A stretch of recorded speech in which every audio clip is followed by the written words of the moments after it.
Bien, bueno, vamos a conversar con Alejandro Rísquez, el doctor Alejandro Rísquez, médico epidemiólogo, además profesor de la Universidad Central de Venezuela. Alejandro, muchas gracias por estar con nosotros.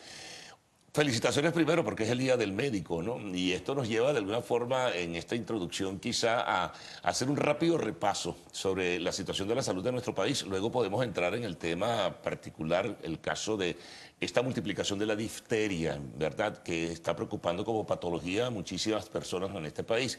Pero hagamos un rápido repaso, ¿no? Porque hoy los medios de comunicación tienen un registro importante sobre lo que ocurre el Día del Médico y la situación en que se trabaja hoy día o cómo trabaja el médico venezolano.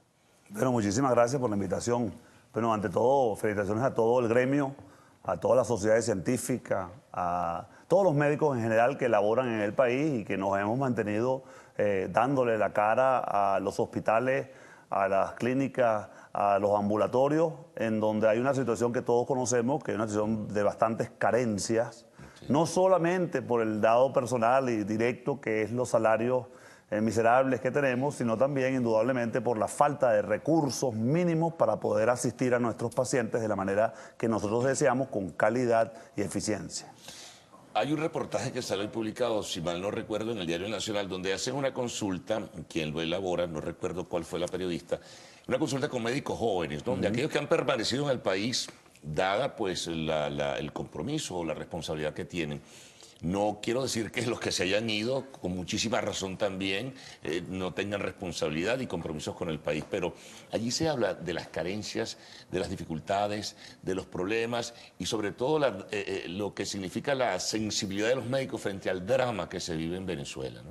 Sí, yo creo que lo más importante para nosotros los médicos es poder asistir a nuestros pacientes de la manera más impotencia que se siente al no poder tener y poder atender a un paciente. Exactamente, que te llegue un paciente con una crisis hipertensiva, que tú busques los medicamentos que tú deberías estar usando y entonces o no consigas ninguno o consigas alguno que sea una alternativa que no es la que tú deseas, o inclusive hagas algunas acciones que no es lo que habitualmente se hace hoy en día con la modernidad, sino son acciones que podríamos hacer hace 30, 40 años cuando nos formamos. Yo sí quiero hacer una nota especial a todos los médicos jóvenes, que mantengamos la esperanza. Lo más importante es mantener la esperanza de que pronto habrá un cambio y que esperemos que ese cambio conlleve a que todos los venezolanos tengamos un mejor vivir, que realmente es lo más importante. Sabemos que hay dificultades muy grandes, no solamente en el área sanitaria, en el área médica, sino también en el área de los alimentos, y esto tiene consecuencias extraordinariamente graves para todos. Ahora, vayamos a lo concreto, que es un poco también la intención de compartir contigo, Alejandro. Esas patologías que han reaparecido y que no solamente reaparecieron, sino que se están multiplicando. Por ejemplo, el caso de la difteria. Sí, bueno, podemos empezar a hablar sobre las enfermedades que llamamos inmunoprevenibles o prevenibles por vacunas. Lamentablemente han aparecido algunas enfermedades que son prevenibles por vacunas y que no tenían muchísimos años sin aparecer en Venezuela. La difteria es un caso de ello. Se llama la difteria es una enfermedad de la pobreza donde no hay coberturas vacunales suficientes.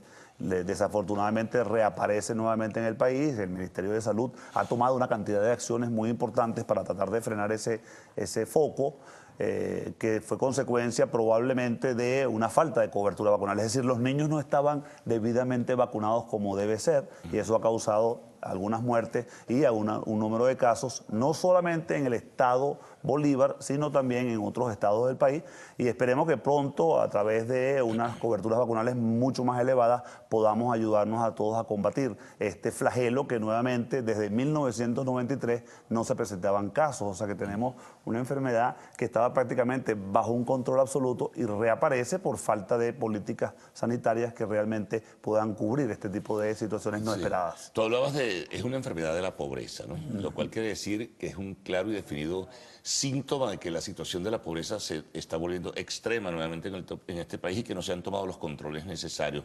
¿Qué otros elementos giran alrededor, por ejemplo, de la patología de la difteria? Sí, bueno, la difteria, ante todo, es importante recordar, es una enfermedad que afecta fundamentalmente las vías respiratorias altas. Síntomas, por ejemplo, un poco para orientar. Los síntomas, un poco de fiebre, pero generalmente lo que presenta es dolor de garganta y unas membranas o pseudomembranas que aparecen en la vía respiratoria, bien sea en nariz, bien sea en garganta, en faringe, y esas membranas pueden en un momento dado inclusive botar unas toxinas internas que producen deficiencias múltiples en órganos como el corazón, los riñones, y esto puede causar la muerte más allá de la propia obstrucción de las vías respiratorias. Entonces, lo importante es asegúrese, señora madre, de que su hijo tenga su esquema completo de vacunación, que son 5 dosis que incluye la difteria, el toxoide diftérico antes de cumplir los 10 años, y todos los adultos que estén en las zonas de riesgo deben recibir al menos una dosis cada 10 años, de manera tal de disminuir el chance de poder adquirir la enfermedad.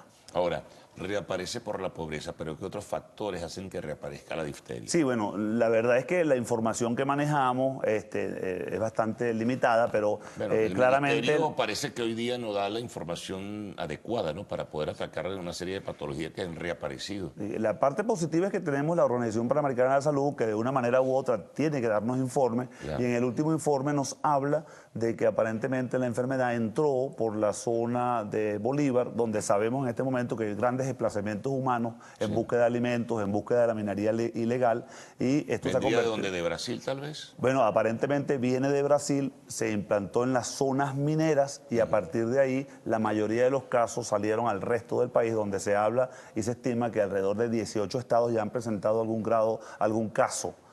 Algunos de estos casos no tienen relación necesariamente con el estado de Bolívar. Es decir, que la enfermedad viene del estado, se implanta a nivel de otros estados porque hay portadores sanos, que es una de las dificultades de la enfermedad, y puede contagiar la enfermedad a otros, y entonces se presentan los casos, generalmente en los niños. Por eso es que las sociedades científicas de pediatría, de infectología, inclusive la de medicina interna, los obstetras, estamos muy encima de tratar de darle una mayor cantidad de información a todas las personas. Finalmente, muy rápidamente, Alejandro, y las políticas públicas, en este caso para enfrentar, tú dices que se han tomado algunas iniciativas, pero ¿qué ha hecho algo más el Ministerio de Salud? Bueno, yo creo que han hecho un esfuerzo, primero por adquirir los productos biológicos necesarios, que son las vacunas, y ahorita consiguieron el tratamiento. Nos informaron que hace pocos días llegaron la suficiente cantidad de antitoxina, que es lo que se utiliza en el momento de el tratamiento agudo. Pero lo importante, y tenemos que dar esto, que a mí siempre me encanta venir a tu programa porque estamos hablando en positivo, es la vacunación. Esto es una enfermedad, la difteria, es una enfermedad vacuno prevenible, por lo tanto asegúrese la madre de tener todo su esquema completo para que ese niño tenga el cero riesgo de sufrir esta enfermedad u otras enfermedades que también están afectando al niño venezolano, como la tosferina, y no vaya a ser que se nos salga de control otras que no deseamos. Bueno, gracias por toda la información, Gracias, Alejandro, muy amable por haber estado con nosotros, amigos. Despedida, será hasta el próximo lunes cuando estaremos compartiendo con todos ustedes en la primera emisión del noticiero de Televen. Que tengan buen fin de semana.